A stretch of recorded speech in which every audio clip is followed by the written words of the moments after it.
Welcome back to Market. In darkness. Yeah, I almost said Marketing Darkness again. All right, so thank y'all for being patient and tuning in. We are here on section 3, section 3, and we are on the second part of section 3, which talks about unboxing funnel scripts. So, secret number 20 is the STAR Story Solution script. Essentially, it goes through how your attractive character will guide your client through the process of finding out if what you have is right for them. So essentially in this section, in figure 20.2, it talks about how the attractive character goes through certain, motions to essentially convince the client that you are somebody that works for them. So this part of the script will introduce the attractive character as a star. What it will go through is some pattern interrupts or a hook. This is usually the first thing that the prospects see. It's more important to grab their attention, and as soon as you do that, you'll take your client out of their current situation and put them in the situation of where your attractive character is for your brand. And essentially, you would lead them to the core desire questions, which after that are the questions like, have you ever wanted to work from home or own your own business? Essentially motivating your client to take the next steps to actually getting closer to their desired goal. And then after that, you talk about you would essentially agitate the past failures and convince the client to be real enough with themselves to convince themselves that they are taking steps in the right direction. So saying things like, so why hasn't it happened for you yet? And asking them to admit it to themselves and be real about the things that they've been doing in the past that haven't worked for them. And that essentially leads to the big promise, or the one thing that is essentially what will keep this person motivated through and through. Like, well, by the time you finish the video, that will change forever. I'm going to reveal to you whatever the big promise is by the end of the section, and then you introduce the star after that. So right after you introduce your big promise, you get to introduce the star of the story, which is the attractive character. And then after you introduce the attractive character, you transition into the second part of the script. So Word. Yeah, man. So yeah, I think like I mentioned before, a lot of this is talking about pre-framing. So like, people are coming into your funnel with a mindset already. Say they're having a frustrating day, or they're having a bad day, or their kids just threw up in the back of their minivan. All these things are possibilities before they come to scrolling in their social media. So when they get there, they still have that mentality that maybe they're sad, maybe they're angry, maybe they're frustrated. And you want them to be happy or curious or motivated. And so you need to show them something that will put them in that mind frame and bring them through into the process that in a way that is more meaningful and positive.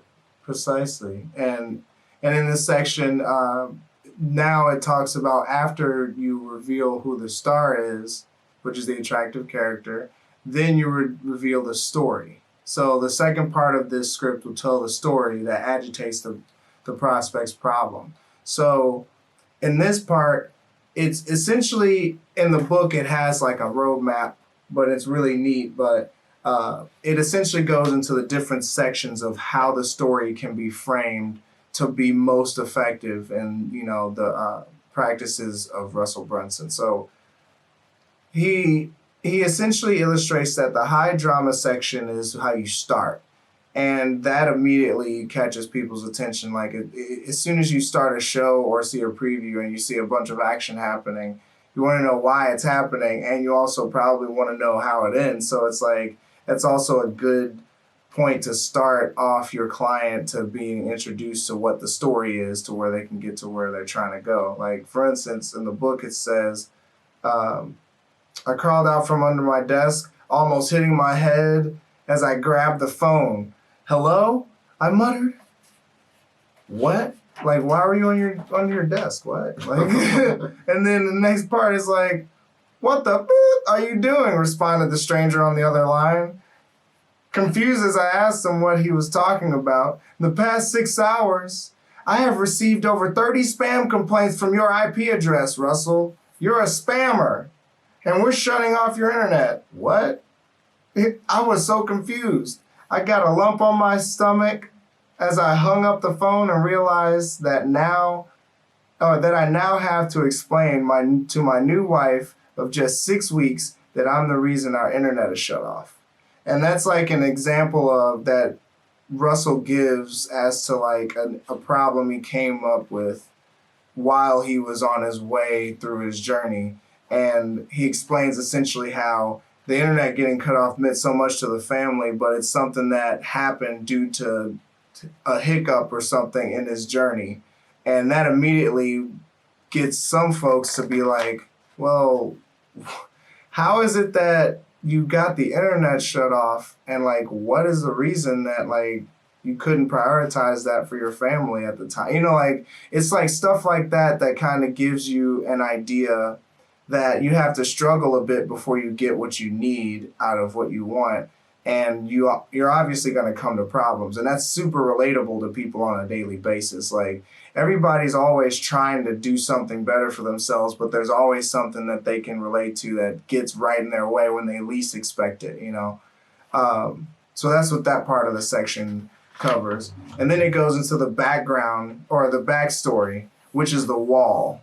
So that was just one instance that was like, that was one thing he experienced. But then you go into why has it been so hard for Russell to get past this point, all of his, career, and like what is the biggest thing that you need to get over in order to actually get to the other side of the problem that you face every day.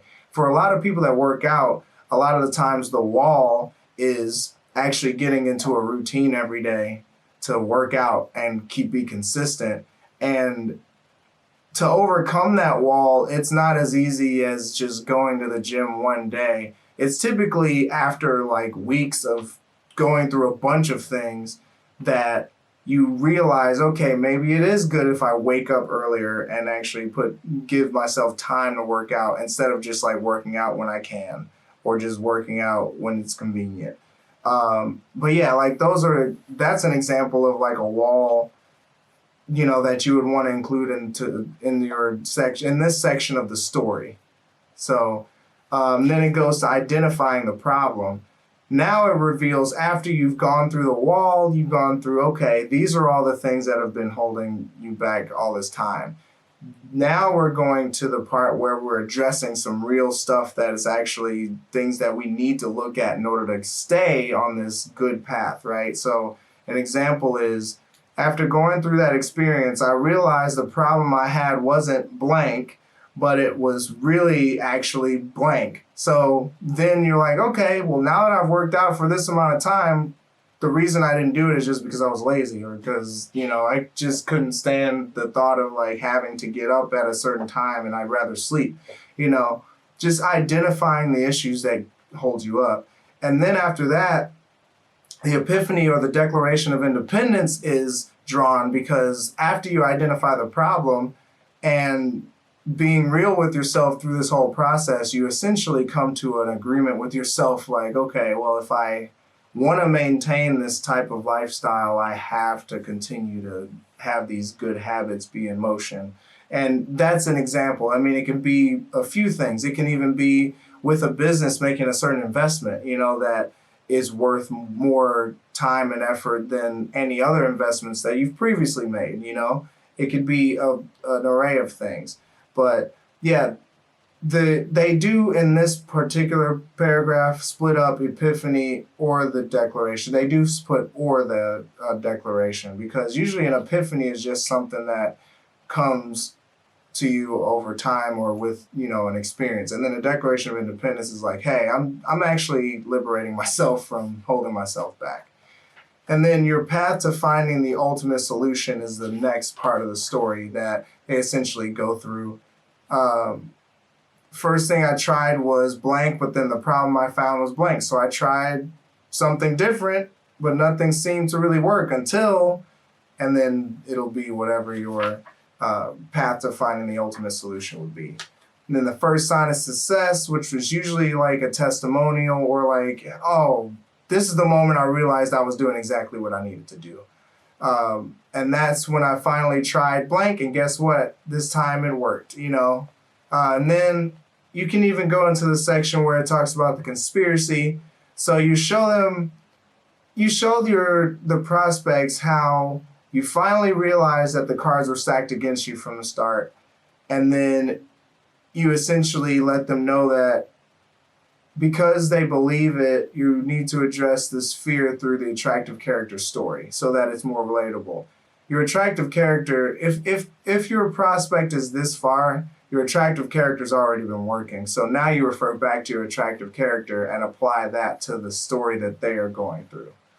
And since they can relate to the attractive character, it's easy for them to put themselves in that spot that the attractive character is in their mind at this point. So an example of the conspiracy is, and that's when I realized it wasn't my fault, all these years of failure, and it was actually because of blank. No wonder I was struggling, you know.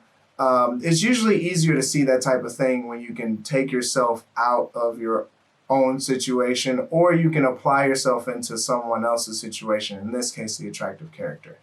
And the big lie essentially explains why it's not their fault and that they haven't succeeded before now. So you essentially let your prospect know it actually wasn't because of you, it was because of the fact that there was an obstacle that you weren't necessarily able to address before. And for years they have been telling me blank, and when I figured out that it wasn't true, I was finally able to break out of their chains and get the results I deserved. And then you present the common enemy, and this is who or what is really to blame for the big lie that was holding the star back and blocking their success. You essentially reveal what the common enemy is, and we all know that if you have a common enemy, it's a lot easier to overcome it when you have support or help or like other people that can relate. It's a lot easier to manage those things. And then after that, you talk about the rapid growth, because now that the obstacles are out of the way, you can finally do way more than you could before because of your realizations that the obstacles weren't even real to begin with, and it was just things that you kind of fabricated in your brain.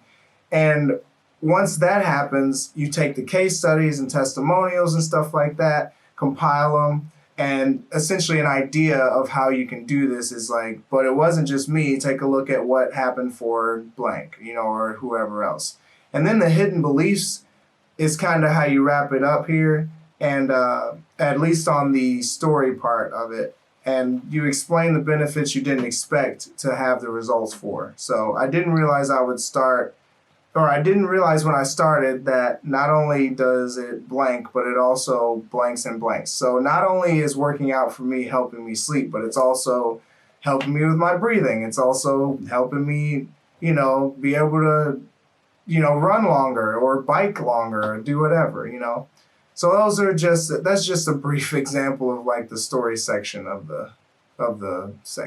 this section. It's weird because in the section it calls them sections. Sections within sections. Yeah.